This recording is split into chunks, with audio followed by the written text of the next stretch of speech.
मैं अभिषेक आज की क्लास में आपका स्वागत करता हूँ।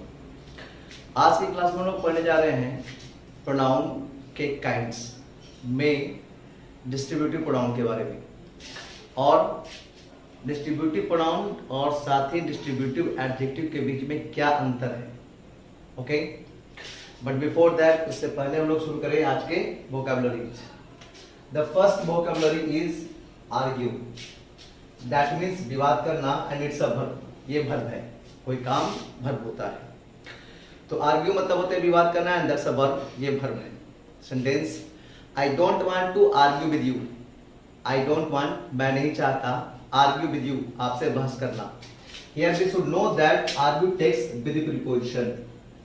यहां हमें ये भी जानना पड़ेगा कि आर्ग्यू के साथ विद प्रीपोजिशन लगते हैं। आर्ग्यू विद समबडी, किसी से बहस करना। Okay, the next is arguable. Arguable मतलब विवाद योग्य, and it's adjective. Actually argue से ही बने हैं आर्ग्यूएबल और आर्ग्यूमेंट, साथ ही आर्ग्यूफाई भी। Okay, the root word is argue. इसमें रूट वर्ड जो है वो आर्ग्यू है। तो आर्ग्यूएबल दैट मींस विवाद योग्य, एंड इट्स एडजेक्टिव, ये एडजेक्टिव है। It's not an arguable matter, ये कोई आर्ग्यूएबल मैटर नहीं है, विवाद का कोई विषय नहीं है।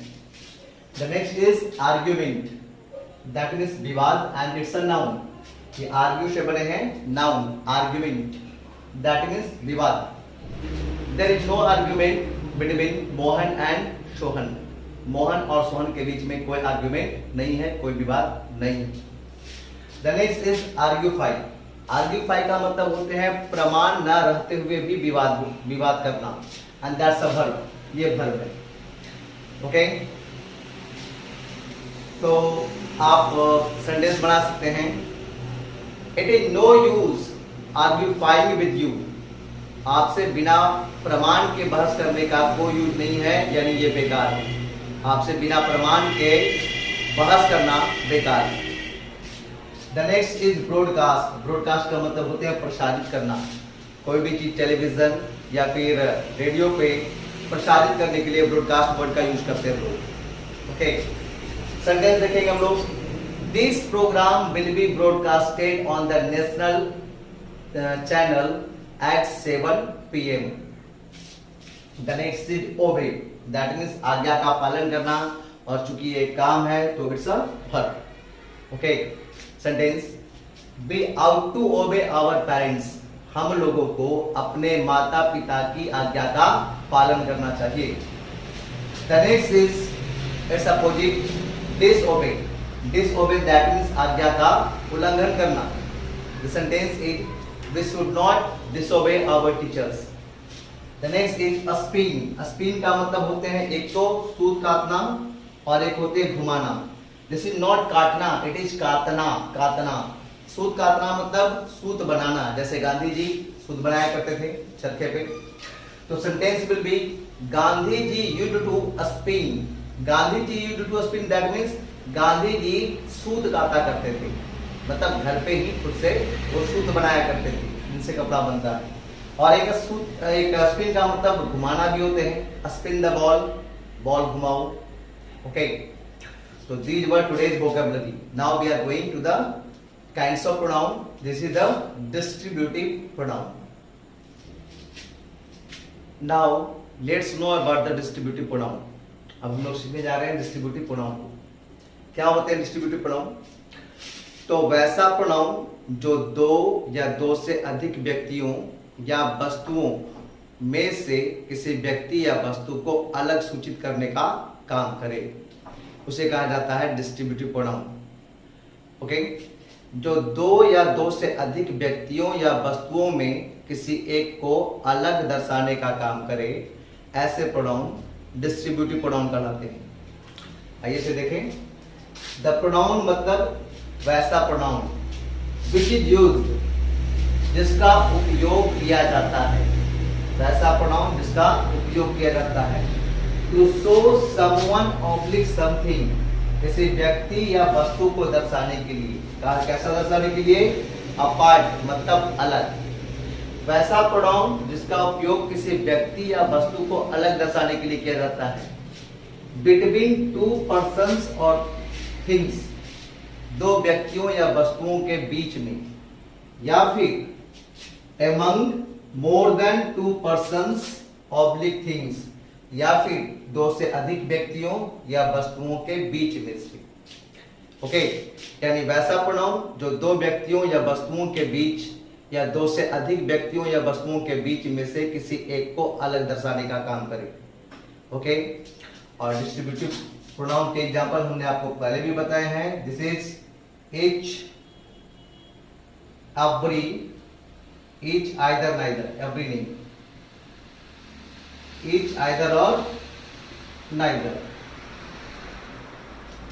Okay, each, every, either, neither ये डिस्ट्रीब्यूटिव एडजेक्टिव होते हैं, और each, either, neither these are the distributive pronouns, ये सारे डिस्ट्रीब्यूटिव प्रोनाउन होते हैं। ओके, तो let's no by the example. आइए हम लोग एग्जाम्पल से देखते हैं। Each got a prize,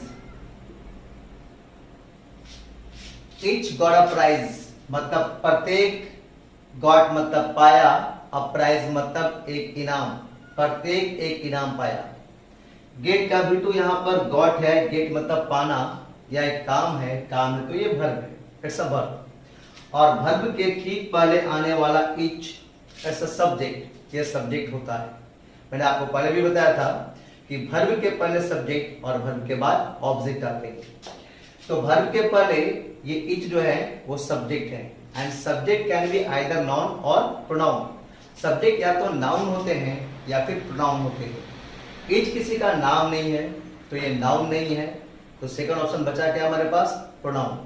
etch is the pronoun, यहाँ पर इच प्रोनाउन हुआ। कैसा प्रोनाउन, तो this is the distributive pronoun, जो डिस्ट्रीब्यूट करने का काम कर रहा है। ओके, तो each is the pronoun, distributive pronoun. यहाँ पर इच जो है वो डिस्ट्रीब्यूटिव प्रोनाउन के रूप में आएगा। ओके, एक और एग्जांपल देखते हैं। Each of them got a prize। थोड़ा सा अंतर इसमें, each of them got a prize। यहां पर देखें गेट का भी टू गॉट, गेट मतलब पाना या एक काम है, काम है तो वर्ब, और वर्ब के पहले आने वाले each of them ये इतने सब्जेक्ट है। each of them का मतलब होता है उन लोगों में से प्रत्येक, इट्स द सब्जेक्ट, ये सब्जेक्ट है।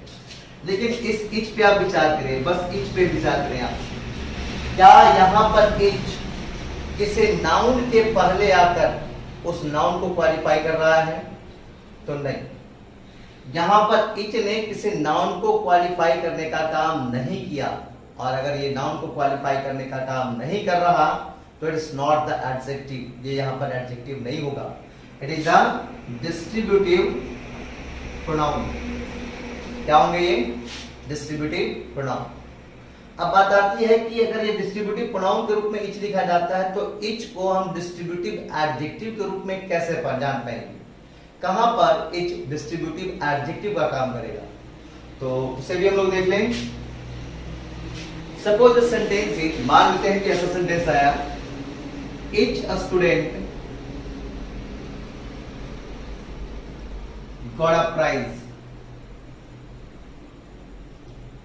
सेंटेंस में विचार करें हम लोग। each student got a prize. each student मतलब प्रत्येक छात्र, गॉट मतलब पाया, अ प्राइज मतलब एक इनाम। यहाँ पर गेट फिर से बताऊंगा, गेट का भी टू गॉट है, गॉट एक वर्ब हुआ क्योंकि यह एक काम है, और उसके पहले आने वाले each स्टूडेंट जो है वो सब्जेक्ट हुए। पर ये सब्जेक्ट बना कैसे, a student is a noun, student जो है नाउन है। कौन सा नाउन होगा, पहले से आपको पता है ये कॉमन नाउन है ना। तो नाउन के पहले आया है इच, नाउन के पहले आकर उस नाउन को वो क्वालिफाई कर रहा है, यानी उस नाउन की वह विशेषता बता रहा है। तो नाउन को क्वालिफाई करने वाला, नाउन की विशेषता बताने वाला यह इच क्वालिफाइंग वर्ड एडजेक्टिव कहलाएगा। एडजेक्टिव तो फिर कैसा adjective, obviously this is the distributive adjective. That means अगर each, either, neither अगर ये किसी नाउन के पहले आए तो उस नाउन को क्वालिफाई करने वाले ये डिस्ट्रीब्यूटिव एडजेक्टिव होंगे, और अगर ये नाउन के पहले नहीं आए तो वो डिस्ट्रीब्यूटिव प्रोनाउन होंगे। Got it? Right it down now. Now there are some sentences before us where we are going to pick out distributive pronoun, otherwise distributive adjectives. हम लोगों के सामने अब कुछ वाक्य हैं जहां हम लोग डिस्ट्रीब्यूटिव प्रोनाउन या डिस्ट्रीब्यूटिव एडजेक्टिव को पिक आउट करने जा रहे हैं। Okay, let's no. देखें हम लोग, either of the to boys can play. अब यहां देखिए, आइदर जो है वो ऑफ के पहले आया है। ऑफ एक प्रीपोजिशन है, ना कि नाउन। ओके, अगर यह नाउन के पहले आता तो नाउन को क्वालिफाई करने वाला वो एडजेक्टिव होता, but it is not coming before the noun. देखिए, नाउन के पहले नहीं आ रहा, और अगर ये नाउन के पहले नहीं आ रहा है तो ये हो जाएंगे डिस्ट्रीब्यूटिव प्रोनाउन। ओके, बाकी वर्ड को भी जान जाए। ऑफ है प्रीपोजिशन, द आर्टिकल, टू जो है वो एडजेक्टिव है, नाउन के पहले आने वाले उसको क्वालिफाई करने वाले ये एडजेक्टिव हैं, न्यूमेरिकल एडजेक्टिव होते हैं ये। बॉयज नाउन हो जाएंगे, कैन वर्ब हो जाएंगे, ऑक्सिलरी वर्ब है ये, और प्ले है verb. Okay, either of the two roads leads to the museum. Either of the two roads मतलब दो रोडों में से, दो सड़कों में से कोई एक leads to the museum, museum को जाता है। आइदर का मतलब होते हैं कोई एक, नाइदर मतलब होते हैं कोई भी नहीं। ओके, तो और इच मतलब होते हैं प्रत्येक। अब देखें, either of the two roads leads to the museum, यहां पर सेम कंडीशन है। यहां पर आइदर जो है वो या तो डिस्ट्रीब्यूटिव प्रोनाउन होते हैं या तो डिस्ट्रीब्यूटिव एडजेक्टिव होते हैं। यहां पर क्या है, नाउन के पहले नहीं आ रहा, नाउन को क्वालिफाई नहीं कर रहा, तो ये डिस्ट्रीब्यूटिव एडजेक्टिव ना होगा, होगा distributive pronoun. Okay, neither of the boys were punished. Neither of the boys मतलब लड़कों में से किसी को भी नहीं, वाज पनिश्ड दंडित किया गया। अब फिर से वही कंसेप्ट आ रही है, ऑफ प्रीपोजिशन है ना कि नाउन। ये प्रीपोजिशन के पहले आ रहा, ना कि नाउन के पहले। ये नाउन को क्वालिफाई नहीं कर रहा, तो that's why it is a distributive pronoun. Okay, neither of the two sisters came. Neither of the two sisters मतलब दोनों बहनों में से कोई भी नहीं आई। तो यहां फिर से वही कंसेप्ट है, यहां नाइदर जो है वह नाउन के पहले ना आकर प्रीपोजिशन के पहले आ रहा, ये नाउन को क्वालिफाई नहीं कर रहा, इससे ये एडजेक्टिव नहीं होंगे, प्रोनाउन होंगे। और प्रोनाउन में कैसे प्रोनाउन, तो डिस्ट्रीब्यूटिव प्रोनाउन होंगे। Okay, each can stay here. Each can stay here that means प्रत्येक यहां पर ठहर सकते हैं। अब यहां पर देखिए, ईच की हम लोग बात करते हैं। ईच आ रहा है वर्ब के पहले, वर्ब के पहले आता है subject. Subject can be either noun और प्रोनाउन। सब्जेक्ट होते हैं या तो नाउन या फिर प्रोनाउन। इज किसी का नाम है नहीं, तो नाउन है नहीं, ये है प्रोनाउन। कैसे प्रोनाउन, तो distributive pronoun. Each of you can stay here. आप में से प्रत्येक कैन स्टे हियर, यहां ठहर सकते हैं। ओके, तो ऑफ एक प्रीपोजिशन है ना कि नाउन। ये प्रीपोजिशन के पहले आने वाले इच क्या होंगे, क्या ये डिस्ट्रीब्यूटिव एडजेक्टिव होंगे, नहीं, ये होंगे distributive pronoun. The next, come to these example. अब इन एग्जांपल्स पे हम लोग आते हैं। Each girl has a book. Each girl मतलब प्रत्येक लड़की के पास एक किताब है। अब यहां पर देखिए, ईच तो है डिस्ट्रीब्यूटिव, ये डिस्ट्रीब्यूटिव एडजेक्टिव में भी आता है, डिस्ट्रीब्यूटिव प्रोनाउन में भी आता है। यहां पर क्या है, तो इसे देखने के लिए हम लोग देखते हैं इसके बाद आने वाले वर्ड गर्ल पे। गर्ल एक नाउन है, कॉमन नाउन, और ये ईच जो है वह नाउन के पहले आकर इस नाउन को क्वालिफाई कर रहा है। तो नाउन को क्वालिफाई करने वाला ये क्वालिफाइंग वर्ड एडजेक्टिव कहलाएगा। एडजेक्टिव में कैसा एडजेक्टिव, तो it is a distributive adjective. Okay, either book is yours. Yours के बारे में आपने पढ़ा है, पॉजेसिव प्रोनाउन, पिछले क्लास में ही आपको पढ़ाया गया था। ईच बुक इज योर्स, मतलब प्रत्येक किताब आपकी है। तो यहाँ पर आइदर जो है, सॉरी सेंटेंस है either book is yours, either मतलब होता है कोई एक, आइदर बुक इज योर्स मतलब कोई एक किताब जो है, इन किताबों में से जो कोई एक किताब है वो आपकी है। तो यहाँ पर बुक जो है वो एक नाउन है और आइदर नाउन के पहले आ रहा है तो नाउन को क्वालिफाई करने वाला ये डिस्ट्रीब्यूटिव एडजेक्टिव कहलाएगा। Neither boy is handsome, neither boy मतलब कोई भी लड़का नहीं, इज हैंडसम कोई भी लड़का हैंडसम नहीं है। अब यहां देखें नाइदर जो है वो नाउन के पहले आ रहा है, बॉय एक नाउन है यहाँ पर कॉमन नाउन, तो नाउन के पहले आने वाले नाइदर ये कहलाएंगे एडजेक्टिव, नाउन को क्वालिफाई करने वाले एडजेक्टिव। कैसा एडजेक्टिव? तो आइदर, नाइदर, इच ये सारे हैं डिस्ट्रीब्यूटिव, ये यहां पर होंगे distributive adjective. The next sentence is either boy can do it, मतलब आइदर बॉय मतलब कोई भी एक लड़का, लड़कों के झुंड में से कोई भी एक लड़का कैन डू इट, इसे कर सकता है। तो यहां देखिए बॉय अगेन नाउन, फिर से नाउन है, कौन सा नाउन? कॉमन नाउन, और कॉमन नाउन के पहले आ रहे हैं आइदर, नाउन को क्वालिफाई कर रहे हैं उसके पहले आ करिए, तो नाउन को क्वालिफाई करने वाले ये क्वालिफाइंग वर्ड कहलाएंगे डिस्ट्रीब्यूटिव एडजेक्टिव। ओके, तो उम्मीद करता हूं कि आज की क्लास आपको समझ आई होगी। And if you have got the topic properly, kindly like the videos and subscribe my channel Abhishek Chorchia. Okay, so thank you.